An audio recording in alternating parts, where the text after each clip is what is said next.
અમરેલીના લોકસભા બેઠકના કોંગ્રેસના ઉમેદવાર જેનીબેન ઠુમરના ઉમેદવારી પત્રમાં કેટલીક વિગતો છપાઈ ન હોવાના આક્ષેપો સાથે ભારતીય જનતા પાર્ટી દ્વારા જેની ઠુમરનું ફોર્મ રદ કરવાની માંગ કરાઈ હતી। જોકે 24 કલાકના હાઈ વોલ્ટેજ ડ્રામાનો અંત આવ્યો હતો અને આખરે જેનીબેન ઠુમરની ઉમેદવારી યોગ્ય હોવાનું જાહેર થતાં કોંગ્રેસ ગેલમાં આવી હતી। જેનીબેન ઠુમરના અમરેલી સંસદીય મત વિસ્તારમાં ઇન્ડિયન નેશનલ કોંગ્રેસ ના કેન્ડિડેટ તરીકે જે ફોર્મ ભરવામાં આવેલું હતું તે ફોર્મની સામે ભારતીય જનતા પાર્ટીના ઉમેદવારો અને ટેકેદારોએ એવો વાંધો લીધેલો હતો કે આ ઉમેદવારી ફોર્મ રદ થવું જોઈએ, કારણ કે એફિડેવિટ જે જેનીબેને રજૂ કરેલી છે એ ખામીયુક્ત છે અને ખામીયુક્ત એફિડેવિટના કારણે એમનું ફોર્મ રદ થવું જોઈએ। જેમાં ગઈકાલે ચકાસણી દરમિયાન એમણે જે લેખિત વાંધાઓ રજૂ કરેલા હતા એ વાંધાઓને અસહમતિ બતાવવા અને રિબટલ માટે જેનીબેન ઠુમર વતી એક એપ્લિકેશન સમય માંગવાની કરવામાં આવેલી, જેના અનુસંધાને ચૂંટણી અધિકારીશ્રીએ અમોને રિબટલનો ચાન્સ આપી અને વાંધાઓની સુનાવણી આજ રોજ રાખેલ હતી।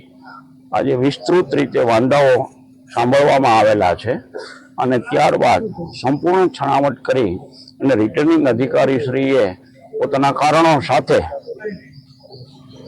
જેનીબેન ઠુમરનું અમરેલી સંસદીય મત વિસ્તાર માટેનું ઇન્ડિયન નેશનલ કોંગ્રેસના અધિકૃત ઉમેદવાર તરીકેનું ઉમેદવારી પત્ર માન્ય રાખેલ છે।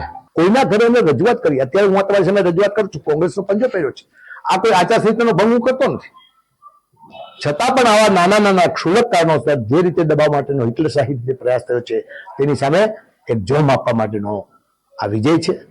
અમરેલીની જનતાનો વિજય છે, અમરેલીના લોકોનો વિજય છે, અમરેલીની ગરીબ પ્રજાનો વિજય છે, અમરેલીના દેવી પૂજક સમાજ હોય, દલિત સમાજ હોય, લઘુમતી સમાજ હોય કે બક્ષીપંથ સમાજ હોય કે પાટીદાર સમાજ હોય કે યુવાનો હોય, એનો વિજય છે। આ સમગ્ર અમરેલી જિલ્લાનો વિજય છે અને આ વિજયનો ડંકો હિન્દુસ્તાનની પાર્લામેન્ટમાં વાગવાનો છે અને ડોક્ટર જીવરાજ મહેતાના સપનાનો જિલ્લો અહીંથી ધમધમતી રેલ, મવાથી ધમધમતી રેલ, તમામ 4 ધામ સાથે ધમધમતી રેલ આપવા માટેનો વિજય ઠુમરનો જે નિર્ધાર છે એ નિર્ધારને પાર પાડવા માટેનો જેની ઠુમરનો વિજય થવાનો છે। પ્રેસ મીડિયાનો હું આભાર માનીશ કે અમારા એક મોડેલ ટકાવવા માટે પ્રેસ મીડિયાએ અમને સતત જે સહકાર આપ્યો છે, સપોર્ટ આપ્યો છે, ત્યારે હું એમનો પણ ઋણી બન્યો છું અને પ્રેસ મીડિયા એટલે ચોથી જાગીર છે, અમારું કશું જ ન ચાલે। આ ચોથી જાગીર આ દેશની લોકશાહી બચાવવા માટેની જાગીર બને અને અમરેલી જિલ્લાના વિજયમાં આપણો પણ અમને મહત્વનો ફાળો મળે એવી લાગણી સાથે આપ બધાનો ખૂબ આભાર માનું। લોકસભાની ઇલેક્શન જે જાહેર થયું એના ઉમેદવારી ફોર્મ આપણે 12 તારીખે લેવાના ચાલુ કર્યા અને 19 તારીખ સુધી ઉમેદવારી ફોર્મના નોમિનેશન્સ આવ્યા। એમાં ટોટલ 21 અલગ અલગ ફોર્મ્સ આવ્યા હતા।